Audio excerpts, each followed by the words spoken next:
Con el gusto de saludarles desde Buenas Noticias, Buenas Prácticas, gracias a Marsanto Producciones, un episodio más que les hemos preparado. Y le doy la bienvenida a mi compañera de conducción, Libertad Padilla. ¿Qué tal, Liber? Hola, bienvenidos a un programa más donde podemos poner este granito de arena, poder hacer la diferencia y conocer a muchos líderes que nos dan como esta pauta de cómo hacer las cosas diferentes. Así es, pero antes de presentar a nuestro invitado del día de hoy que nos honra con su presencia, primero quiero darte un fuerte abrazo, felicitarte desde todas las trincheras de Marsanto Producciones por el premio que acabas de obtener, el Premio al Mérito Humanitario Fray Antonio Alcalde 2022 que otorga el gobierno de Guadalajara a Mamá AC. Un abrazo, amiga, sabes que te admiramos mucho y enhorabuena porque esos son los alicientes que nos hacen avanzar cada día. Felicidades. Ay, pues muy contentos y también fueron también causas las que dieron este galardón, este premio, y eso nos impulsa a seguir haciendo las cosas diferentes, ¿no? El cómo sí se puede, Lalo dio un discurso maravilloso que nos deja como mucho aprendizaje y el decir muchas áreas de oportunidad que tenemos como sociedad y como gobierno, ¿no? En poder hacer la diferencia. Así es, Eduardo de Fundación Paz, quien también fue galardonado, así como Fin de la Esclavitud, y el premio lo recogió Diana Flores. Enhorabuena, amiga, y pues bueno, si te parece, quiero ya dar el momento para presentar a nuestro invitado, un querido amigo que admiramos muchísimo. Él es el doctor Dante Jaime Haro Reyes. ¿Nos quieres platicar un poquitito de su semblanza? Porque tiene una trayectoria impresionante, pero una probadita. Sí, claro. Mira, es abogado, maestro de Derecho con especialidad en Administración de Justicia y Seguridad Pública por la Universidad de Guadalajara de México. Es egresado del Centro William Perry en Washington y es maestro de Derecho en la Universidad de Alemania. Laboró como investigador en el Instituto de Europa y fue presidente consejero consultivo de la Seguridad Ciudadana de Guadalajara. Muy importante como gran logro y gran paso que ha hecho.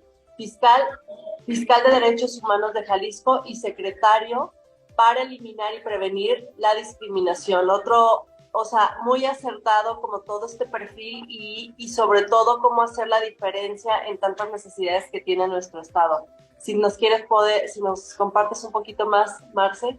Con mucho gusto. Yo les puedo decir que fuimos compañeros de pupitre porque realizamos la certificación internacional en Cultura de Paz por el Centro de Estudios en Estrategia y Políticas Públicas de Buenos Aires, en Argentina. Pero él también tiene la certificación internacional en Educación por la Paz por el International Peace Institute y por Fundación Pax Humana. Tiene Diplomado Internacional de Justicia Transicional y Cultura de Paz por la Universidad Cooperativa de Colombia, así como el Diplomado Certificado de Formadores en Derechos Humanos por la Comisión Nacional de Derechos Humanos. Pero actualmente es el primer defensor, ombudsperson, de los derechos universitarios de la Universidad de Guadalajara. Así que todo una trayectoria impresionante que hoy nos va a compartir mucho de su experiencia y de su conocimiento. Bienvenido, doctor Dante. Gracias, un privilegio y la verdad un enorme orgullo poder ser parte de estos trabajos. Me uno a las felicitaciones para estas actores sociales, estas personas que marcan la diferencia, y aquí en Jalisco, en Guadalajara, necesitamos muchas personas como ustedes. La verdad, a Libertad Padilla, ese reconocimiento es justo lo necesario, y también a Marcela Figueroa por el trabajo que hizo también en Fin de la Esclavitud, con todo el equipo de trabajo. Desde luego que es un reconocimiento que a nosotros nos enorgullece, y desde las trincheras de la academia nosotros obviamente vemos que ese es el camino que se debe seguir. Entonces, el reconocimiento, y muchas gracias por tener la oportunidad de, a través de esta virtualidad, poder ser parte de sus trabajos. Gracias. Es un honor, doctor. Y la verdad es que la cultura de paz en la educación es necesaria. ¿Y quién mejor que tú para sensibilizarnos al respecto? Sí, efectivamente, la parte que tiene que venir cambiándose, yo lo expresaría como un compromiso que tiene todos los países. Hay que decir que la UNESCO, que es la Organización de las Naciones Unidas para los Estudios de la Educación y la Cultura, conocida como UNESCO, da como una especie de propósito en donde los cerca de 200 países que se integran, aparte, no solamente los países, sino las organizaciones de la sociedad civil, las universidades, los que forman parte de esto, tienen un compromiso que se habló como a los 15, 20 años, que se le llamó la Agenda 2030. Hoy, en el 2023, tenemos 7 años para poder ver cómo andamos en ese checklist de la Agenda para el Desarrollo Sostenible. Y en este sentido, uno de los objetivos principales que se hablaba es precisamente en la parte que tiene que ver con el formar a las personas en sus diferentes ámbitos de competencia, es decir, profesionistas, licenciatura, técnico, es decir, todo lo que tiene que ver, pero no solamente quedarse ahí, sino ir a la parte de formar verdaderos y verdaderas ciudadanas y ciudadanos que vengan a estar comprometidos con el cambio climático, con la parte que tiene que ver el desarrollo sostenible, las problemáticas que se dan, la igualdad de género, los derechos humanos y principalmente algo que va a venir a cambiar la diferencia es la paz, es decir, la armonía. Y en ese sentido se marca una ruta de ahí para poder, a final de cuentas, aprovechar, y es donde parte el concepto, desde luego, de educar para la paz. De ahí es una parte importante, educación para la paz desde estos sentidos, y tiene que, a final de cuentas, transitar en todos los niveles de formación que tiene una persona, desde el prekinder, la parte del kinder, la primaria, la secundaria, el nivel licenciatura, los posgrados, la parte de las carreras técnicas, el bachillerato, etcétera. Todo eso tiene que ir enfocado porque en las agendas se da la parte que vemos que es formar competencias, el dar a los alumnos, a las alumnas, pues que tengan esa parte que tiene que ver con los conocimientos para poder realizar de manera exitosa los trabajos. Pero había una serie de fallas que se determinan, que se estaban creando demasiadas individualidades, y en ese sentido hacía mucho daño el hecho de que estas competencias fueran no incluyentes, es decir, el alumno tenía una calificación y en este sentido, si el otro alumno no tenía una calificación como él, entonces se veían como quién está aprovechando más, quién está ganando. Y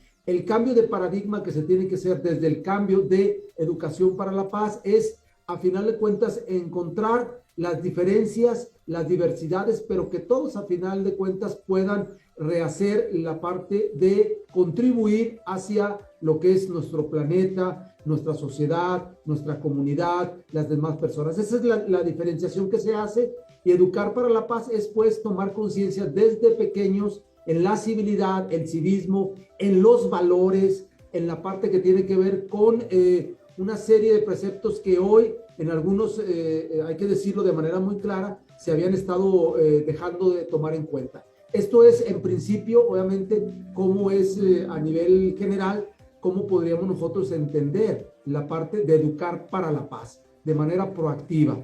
Y bueno, pongo la parte que antes de la Primera y la Segunda Guerra Mundial, lo que es la paz, la parte que es la ausencia de guerra. Es decir, si no teníamos guerra, entonces teníamos paz. Esto se denomina la paz negativa. Hoy hay un concepto que tiene por varios de los generadores, de estudiosos de la paz, principalmente me refiero a Johan Galtung, y bueno, lo digo de memoria, en donde Johan Galtung ve la oportunidad de que hay una paz positiva, hay una serie de acciones proactivas que tiene que hacer el individuo, la persona, para poder, a final de cuentas, dentro de esos espacios, poder marcar la diferencia. Y ahí se le empieza a llamar lo que es la paz positiva, el aprovechar este tipo de cuestiones. Y bueno, viene a enriquecerse con Danish, que es otro de los autores. Hay, al final de cuentas, una serie de preceptos. Eso es lo que puedo yo, de manera preliminar, poder poner en la mesa de lo que vamos a tener, lo que significa educar para la paz. Doctor, Dante, digo, se veía, o sea, con toda esta trayectoria que tú tienes enlazada, ¿no? Una parte de los derechos humanos, la discriminación, y que podemos empujar desde nuestras trincheras en estos tipos de problemáticas, pero nos hacía falta algo más, ¿no? Y se culmina con el tema de la cultura de paz. O sea, podemos tener diferencias, pero ¿cómo las podemos llevar, estas diferencias, ¿no? La discriminación, los derechos humanos, que es algo que en los últimos años o en esta última década se le ha apostado mucho, porque obviamente tenemos sociedades que nos hemos descompuesto en estos términos, y cómo podemos seguir impulsando. Y yo creo que usted lo decía bien hace unos minutos en todo lo que nos compartía, le tenemos que apostar sí o sí a la cultura de paz, ¿no? Para estas nuevas generaciones, tener una sociedad diferente, con otra cultura, con otro tipo de manejos a la hora de las diferencias que podríamos tener. Sí. Muchas gracias, Libertad. Háblame de tú, porque me siento, está bien que ya esté ya en la adultez mayor, pero bueno, creo que si me permite poder que me hables de tú. Gracias por la pregunta, muy interesante. Fíjate que efectivamente en la parte de los procesos que tienen que darse, que en algunos lugares se ha dado, es decir, no quiere decir que estemos en ceros, sino que se ha dado ya paulatinamente en muchos lugares.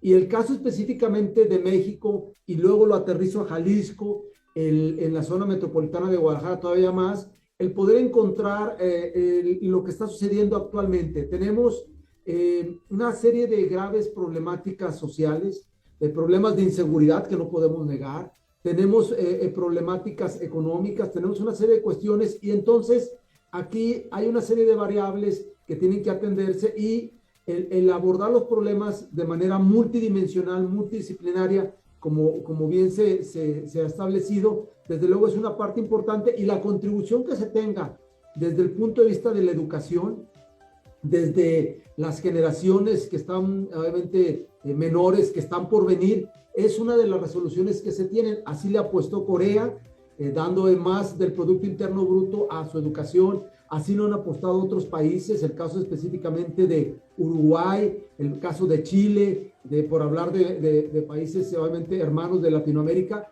Y en este sentido, una de las resoluciones a las problemáticas que tenemos es el apostar por la educación junto con otras cuestiones. Pero dicen que educación, más educación y más educación. Es una forma de avanzar. Y en este sentido, el que nosotros veamos una serie de problemáticas entre vecinos, entre miembros de la sociedad, entre trabajadores, entre académicos, en el caso de las universidades, alumnos, alumnas, es una parte que tiene que enseñarnos que, primero, la resolución de los conflictos que tienen que hacerse sin violencia. No podemos nosotros dar la parte que tiene que ver con resolver conflictos sin ignorar que la parte de un conflicto es inherente a la naturaleza humana. Es una parte muy importante. Es decir, no podemos decir que en este sentido el disasociar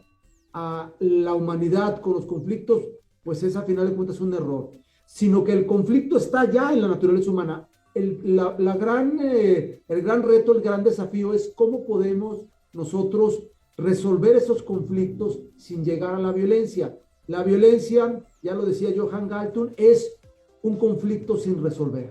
Y en este sentido, una de las primeras partes es el resolver nuestras controversias, nuestros conflictos, nuestros puntos de vista diferentes, a través de hacerlo con mecanismos que nos permitan, en primer término, no llegar a la violencia. Ese es un primer punto muy importante, y en este sentido, lo que es el diálogo virtuoso será un instrumento más de poder conciliar estas características. Pero la gran problemática es que muchos no saben resolver estos conflictos a través de esta forma pacífica de hacerlo. Y entonces la naturaleza humana nos da que inmediatamente la ley del más fuerte, la ley de la selva, el que tenga más saliva come más pinole, por resolver sus conflictos. Y en este sentido es cómo debemos nosotros de preparar, de darle las herramientas, los mecanismos, y hacerlos una forma de vida cotidiana a nuestros chiquitos, a nuestros hijos, nuestros nietos, para poder a final de cuentas empezar a buscar en el próximo tiempo, esto es de mediano y largo plazo, que cuando se presenten estos tipos de situaciones se logren resolver de manera pacífica. Esa es una parte que no sabemos en la escuela, en la familia, en la sociedad, y esto es algo que nos hace falta. Entonces, la gran premisa de Educar para la Paz es decirles a las personas cómo podrían, a final de cuentas, solucionar de manera virtuosa una situación problemática que se tenga de conflicto en la medida que se pueda resolver. Porque el otro gran mecanismo es el mecanismo jurisdiccional que tenemos, que es obviamente a través de las leyes, del derecho, de los jueces, de los magistrados, que muchas veces si tiene falla, desde luego la persona quiere hacerse justicia por su propia mano, porque los tribunales, porque el gobierno, porque las instancias establecidas no lo hacen. Y esa es una parte importante que también los gobernantes, las personas actores, tienen que tomar en cuenta, que en la medida que hay estos vacíos, la gente, las personas van a empezar a tomarse, desde luego, la justicia por su propia mano, y en este sentido vienen soluciones muy, muy difíciles, porque hay un rompimiento del Estado de Derecho, violación de los derechos humanos, no hay debido proceso, no hay presunción de inocencia, es decir, hay una serie de cuestiones por las cuales se han transitado a través de las generaciones para poder alcanzar hasta lo que tenemos ahora. Entonces, esa es la gran disyuntiva que tenemos, el poder enseñar a las personas a que puedan resolver en la medida de lo posible estas diferencias que se tienen. Este es como punto de partida y dando eso, sí. Es un gran reto, es un gran desafío, una maravillosa oportunidad. Y a mí me gustaría muchísimo que nos compartieras cómo estamos en nuestro país en este tema de la cultura de paz, pero principalmente cómo estamos en Jalisco, porque en nuestro estado ha sido punta de lanza y se está generando fuertes acciones, porque como bien dices, la paz hay que llevarla a la acción, ¿no? Entonces, platícanos desde tu cosmovisión, ¿cómo estamos como mexicanos? Sí, bueno, desde luego que hay ya una serie de actores, de personas que han estado impulsando esto, y hay que reconocer el trabajo que se ha venido dando a nivel nacional. A nivel local, bueno, ya por el hecho de que ustedes dos tengan ya una serie de reconocimientos y que desde luego inmersos en toda esa serie de problemáticas que hay, se destaquen, el caso del premio que se les da y la parte que tiene que ver con todo eso, ya habla obviamente de que hay una luz al final del túnel. Desde luego hay a nivel federal una dicotomía, es decir, se abre dos partes, y eso es provocado también por los gobernantes. Hay que decirlo de manera muy clara. Las situaciones que se dan por el titular del Poder Ejecutivo, es decir, el presidente de la República, no ayudan, no abonan a poder conciliar. O estás conmigo o estás contra mí. O eres de mi lado o eres en contra. Y eso empieza a abrir esa brecha tan, a final de cuentas, tan dramática, porque abre buenos contra malos, chairos contra fifís, rojos contra blancos, es decir, esa parte no ayuda para nada. Y luego, en el estado de Jalisco, en alguna situación también se empieza a replicar. Esto, desde luego, tiene que terminar, tiene que haber la inclusión, a la manera que dice Voltaire: podré no estar de acuerdo con lo que se diga, con lo que usted diga, pero defenderé hasta la muerte su derecho a decirlo, y tiene que empezar a ver la parte de sus entendimientos. Partiendo de ahí, desde luego, las personas, las embajadoras de paz, los promotores, las promotoras de paz, resultan indispensables para que pueda, a final de cuentas, poder transitar hacia un paso que todos queremos, y que es, a final de cuentas, el que tengamos espacios de tranquilidad. No andamos bien, se necesita obviamente de manera muy clara esto, y conforme viene la parte de los procesos electorales, es decir, las elecciones, desde luego empieza a encaminarse más. Esto que vemos a pie tierra se replica en las redes sociales, porque hay una serie de preeminencia de discursos de odio, de personas solamente que con un teclado, a veces ocultándose en identidades o en avatar, inclusive hasta no genuinos, es decir, o genuinos, pueden a final de cuentas propiciar esto, y esto es muy fácil en la parte de este discurso de odio que venga a dar un caldo de cultivo en situaciones a final de cuentas nada agradables para el respeto de los derechos de las personas, al respeto a la identidad, al debido proceso, etc. Y pongo un caso ejemplificando. Alguien obviamente acusa a una persona y ya lo dan por hecho, y entonces sin rectificar, sin ver la veracidad, empieza a expandirse y esto resulta muy problemático. Entonces, hay una problemática de poder poner en el centro de la interacción a las personas, es decir, se tiene que poner que se respete todo ello. Así andamos, y en la parte que se tiene que ver, se tienen que tener acciones muy claras para contrarrestar esto. En la medida que las personas tengan la información, las herramientas, la capacidad para discernir, desde luego no se van a prestar a poder caer en estos juegos. Eso es lo que pasa. En el caso del estado de Jalisco, desde luego también diatribas, la parte que tiene que ver con nada de empatía, vemos asuntos de comunidades, de barrios, de vecinos que a veces terminan mal, y esto desde luego no es un caldo de cultivo que tengamos. Encuestas como el INEGI, como el CIDE, otros lados, nos hablan obviamente de una percepción de inseguridad, nos hablan una serie de cuestiones, y no es sino con el manejo de procesos de paz, de entendimiento, de buena comunicación, como se le va a dar la vuelta a la problemática que existe. Oye, Dante, hay algo que nos compartías ahorita, hace unos minutos, que me gustó mucho. Era realmente la problemática la tenemos, y creo que como ciudadanos nos compete hacernos responsables de lo que estamos viendo. Y era mucho también de lo que decía el discurso Lalo, el día que Lalo Cruz, el día que le entregaron el reconocimiento, y toda la plática que decía. O sea, hay una problemática, nos daba los índices, y es cómo no hacer nada cuando hay algo que nos duele, que nos está doliendo como sociedad. Y Pablo también en este discurso decía, pues nos toca el gobierno, pero creo que hay una sociedad también ya más preocupada por querer hacer algo, ¿no? Y por mover esta sinergia. Y con este tema de la cultura de paz me llama la atención el decir, como en sociedad no le dejes al gobierno o no le dejes al presidente, ¿no? Algo que nos compete en nuestro núcleo familiar, en nuestras colonias, como tú bien lo decías, con los vecinos. Y esto no llega con una varita mágica, ¿no?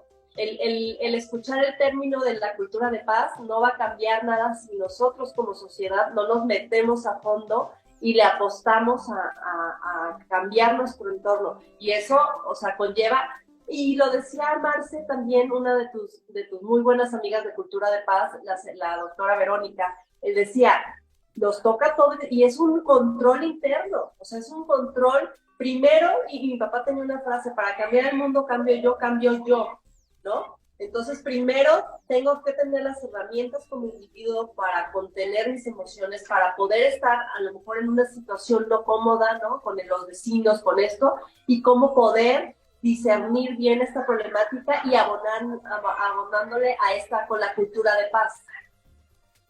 Totalmente cierto. Las dimensiones precisamente de la paz empiezan desde luego en la dimensión personal. Si uno no se encuentra a gusto con uno mismo, si uno está a final de cuentas con una serie de problemáticas internas, inclusive con alteraciones, problemas de salud mental, etcétera, etcétera, es muy difícil que pueda seguir hacia el siguiente gran esfera, que es el ámbito personal y profesional, es decir, la parte que tiene que ver con la familia, la parte que tiene que ver con los seres que conviven en su trabajo, es decir, el círculo cercano de lo que es las personas que conviven. Y una vez resolviendo esto, entonces viene otro gran circunferencia, que es el círculo que tiene que ver con la comunidad, con la sociedad, es decir, cómo nos desarrollamos con los demás. Entonces va muy interrelacionado, y hay personas que se mueven mucho hacia el exterior, pero son candil de la calle y oscuridad de su casa. Se tiene que controlar esas tres cuestiones. Entonces, creo que ese es un camino muy importante. Y miren,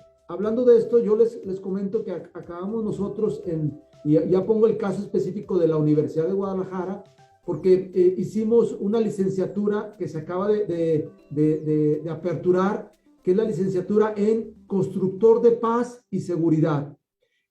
Estando en el Centro Universitario de Tlajomulco, por primera vez en el Centro Universitario, aunque todavía está por construirse, está de manera muy, muy clara, dando las necesidades, y se les da a líderes de vecinos, a personas, para que puedan resolver desde los conflictos que hay por tirar la basura, por las mascotas, por el ruido, las disputas que hay de situaciones que se dan, que es empezar a ver esta construcción de paz y también se le está ofertando a la parte del gobierno a través de las policías, a la policía municipal, porque el policía municipal debe ser un mediador, un conciliador por naturaleza, no solamente llegar y detener al delincuente, sino también construir ese círculo de cercanía y de diálogo con los habitantes, con los ciudadanos. Esa es una parte que se está aportando y que estuvimos nosotros trabajando en el plan de estudios, ya está ofertándose y me da a final de cuentas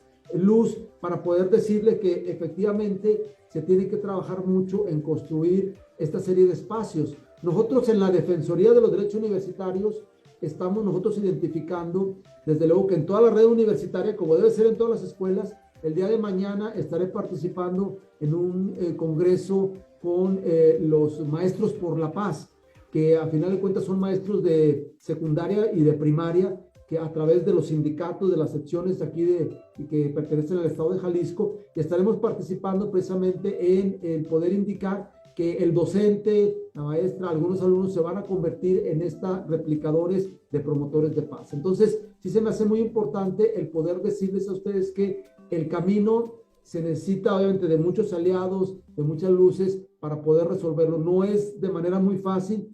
Y luego la otra, no es reditable mucho políticamente, porque esto no se va a cambiar en 3 años para poder acceder a un puesto político, sino esto es una ruta de varias décadas, si es que nos va bien. Entonces, creo que por ahí sería la parte de poder decir mi opinión a lo que se está comentando, sí. Oye, doctor, es padrísimo todo lo que nos estás compartiendo. Sí es una siembra que requiere del cuidado, de la cosecha, pero aquí lo importante es empezar a hacerlo o continuarlo, ¿no? Esto es bien importante. Dos cosas porque ya se nos acabó el tiempo. Primero, que nos des así como 3 tips muy concretos que nosotras como madres de familia podemos hacer en nuestra casa en aras de esta educación por la paz, ¿no? Por promover en nuestros hijos y nuestras hijas la cultura de paz. Y por último, si nos puedes compartir tus redes sociales para que nuestros seguidores también puedan seguirte.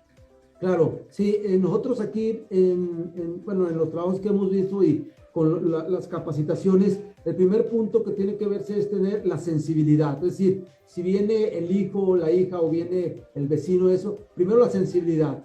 Ponerse en la empatía como segundo punto. No sabemos muchas veces lo que esté atrás de esa historia. A veces nosotros la vemos desde nuestro punto de vista y hay que ver. Y la otra es entender y escuchar a las dos partes. Si 2 menores o 2 personas están obviamente contrapunteando, que tengan punto de vista contrario, entender a las dos partes para poder ser lo más, a final de cuentas, juicioso y poder ayudar a ambas partes. Nosotros aquí en la Defensoría hemos solucionado muchos problemas a través de convenios de convivencia, de paz, a través de convenios, y al final de cuentas era no dejar crecer esta bola de nieve, sino entrar, que se compromete, y como es a través de la parte que tiene que ver con la voluntariedad, queda a final de cuentas con esa sanación, no quedan resentidos porque los dos estuvieron de acuerdo, que ese es a final de cuentas. Mis redes sociales yo invito DDU oficial en la parte de Facebook, es Defensoría de los Derechos Universitarios de la Universidad de Guadalajara. Y aquí en mi Facebook soy Dante Aro, que es a final de cuentas así, Dante Aro con H. En Facebook, ahí me encuentran, en Instagram, y también obviamente estamos pues en estas redes sociales, a la orden. Ay, muchísimas gracias. Agradecemos mucho que hayas tomado esta entrevista. Siempre nos nutrimos mucho con los invitados que tenemos, personas extraordinarias como tú. Muchas gracias por hacer la diferencia, doctor Dante. Y pues es momento de despedirnos, Liber. Te agradecemos muchísimo. Sabes que esta es tu casa, Dante, ¿eh? Gracias. Muchísimas gracias. Un privilegio. Muchísimas gracias, Dante. Y también felicidades por toda esta trayectoria y por en todos los ámbitos que has estado, has puesto la diferencia y has marcado un camino de poder tener una sociedad diferente. Entonces, eso, líderes así, necesitamos más gente con conciencia igual en el corazón y más con este tema que nos ocupa. Muchísimas gracias. Gracias por todo, muchas gracias, un privilegio, gracias. Gracias y nos vemos pronto en otro episodio de Buenas Noticias, Buenas Prácticas, gracias a Marsanto Producciones. Hasta pronto.